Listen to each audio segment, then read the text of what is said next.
Si u bë kaq i pasur Donald Trump? Dikur, Donald Trump pretendonte se kishte një pasuri neto prej 10 miliard dollarësh, por për fat të keq për të, kjo është kundërshtuar. Gjithashtu, nuk mund ta dish me të vërtetë se sa vlen Donaldi, sepse shumë nga pronat e tij të biznesit janë private. Sidoqoftë, kjo video tregon se si ai fitoi paratë e tij. Pra, që ta kuptojmë këtë, duhet të kthehemi në fillim. Ndërtimi i shtëpive shumë afër zemërësime. Aty u rita. Baba im ndërtoi shtëpi në Brooklyn dhe Queens, dhe kështu filluam. Ej, nëse të pëlqen përmbajtja që po sjell dhe do të më ndihmosh të vazhdoj ta përmirësoj çdo ditë, mund të bëhesh abonent i kanalit tim për një shumë simbolike. Kjo mbështetje, sado e vogël, më ndihmon të krijoj më shumë video, ide dhe projekte të reja për ju. Shtyp butonin abonohu dhe bëu pjesë e komunitetit ton. Ai punoi shumë duke ndërtuar garazhe. Ai filloi ndërtonte garazhe sepse makina po hynte në modë dhe njerëzit kishin shtëpi dhe nuk kishin vend për të ruajtur makinat e tyre. Shikoni, Donald Trump është djali i Fred Trump, i cili është një zhvillues amerikan i pasurive të patundshme dhe filantrop shumë i suksesshëm. Donaldi pretendon se baba i tij i dha një kredi të vogël prej $1 milion për të filluar. Por e vërteta është se Donald Trump jo vetëm që mori financimin e tij nga babai, ai mori dhe stilin e tij të biznesit. Fred Trump filloi një biznes pasurisht patundshme banesore me vlerë $1 milion në Brooklyn dhe Queens të New Yorkut, dhe ai ishte i njohur për ndërtimin e ndërtesave cilësore. Shumë nga ndërtesat e tij qëndrojnë edhe sot e kësaj dite. Ndërtesat e Fred Trump zakonisht ndërtoheshin brenda buxhetit dhe kryesisht ishin projektet financuar nga qeveria. Ajo që bëri ai ishte ndërtimi i ndërtesave sipas buxhetit dhe pastaj xhepi diferencën si fitim. Kjo ishte në fakt një praktikë ligjore, por e njëjta praktikë bëri që ai të thirrej para Kongresit në fund. Fred Trump ishte gjithashtu i njohur për kuptimin e ligjeve tatimore dhe marrjen e çdo lehtësimi tatimor që ishte e mundur për të. Dhe merrni me mend se kush po mësonte prej tij, djali i tij, Donald Trump. Ligje 9 fraksion 16 milion për të shmangur pagesën e taksave federale personale mbi të ardhurat, tha Trump. Sigurisht që po. Dhe kështu u bëjnë të gjithë donatorët e saj, ose shumica e donatorëve të saj. Unë e di që shumë nga donatorët e saj morën zbritje masive tatimore. Shumë nga zbritjet e mia ishin amortizime dhe gjëra të tjera që Hillary si senatore i lejoi. Donald Trump nuk mësoi vetëm nga babai i tij. Oh jo, larg kësaj. Ai ishte për kufizimit i privilegjuarit sepse mbështetej në burimet e babait të tij. Ai kishte baban e tij të nënshkruante disa nga kreditet e tij dhe ai përfitoi nga lidhjet bankare dhe politike të babait të tij. Po, kjo më tingëllon si privilegj.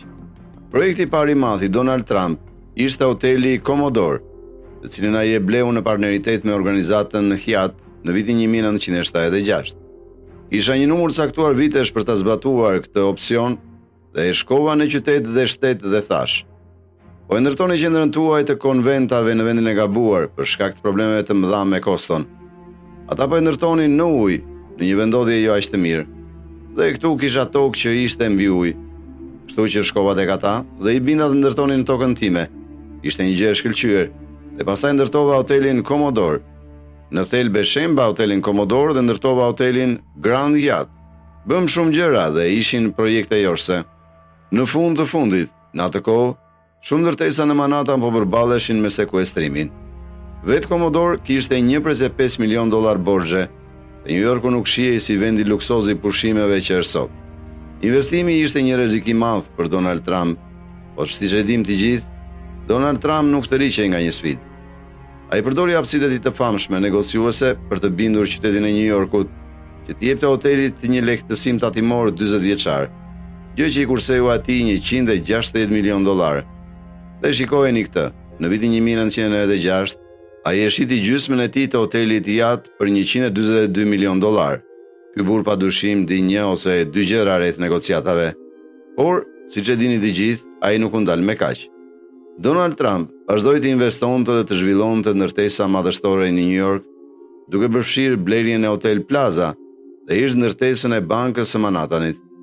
Por marrëveshja që i dha atij më shumë famë dhe pasuri është shkulla Trump me 58 kate në Fifth Avenue, e përfunduar në vitin 1983. Ndërtesa është ende selia e organizatës Trump, e Donald Trump dhe familja e tij jetojnë në katët e sipërme të ndërtesës. Ndërsa vazhdojmë të eksplorojmë se si Donald Trump i bëri miliardat e tij, duhet të dini se edhe pse dukej sikur Donald Trump e bëri pasurinë e tij si një manjat i pasurive të patundshme, pasuritë e patundshme janë vetëm një fasadë për makinën e vërtetë të fitimeve të parave. Shikoni, të gjitha ndërmarrjet e Trump mbështeten vetëm në vlerën e markës së tij, të cilën ai filloi ta ndërtonte në vitin 1980. Ka një lojë të re. Çfarë është? Loja ime e re është Trump. Loja. Në vitet e 80 nuk ishte Facebook apo TikTok. Kështu që për ndërtuar një markë suksesshme, duhet të ishte në televizion. Donald Trump e dinte këtë, kështu që ai dha intervista të rregulla televizive dhe ishte jashtëzakonisht i zëshëm gjatë të zgjedhjeve paraprake republikane të vitit 1988. Ndërsa njohja e markës së tij u rit, ai e shfrytëzoi plotësisht atë. Në vitet 1980, organizata Trump filloi t'u licensonte emrin Trump kompanive të tjera, duke përshpejtuar famën e tij globalisht. Po, Trump, njeriu, di si ndërtoi një markë. Sot, shumë marka Trump paguajnë tarifa licencimi për të përdorur emrin dhe nuk janë në pronësi të organizatës Trump. Disa nga këto organizata përfshin Trump Ocean Club dhe Trump Fine Foods. Sigurisht, zoti Trump nuk u ndal me kaq.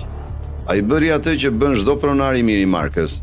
Në vitin 1987, ai shkroi dhe botoi një libër të quajtur Arti i Marrëveshjes.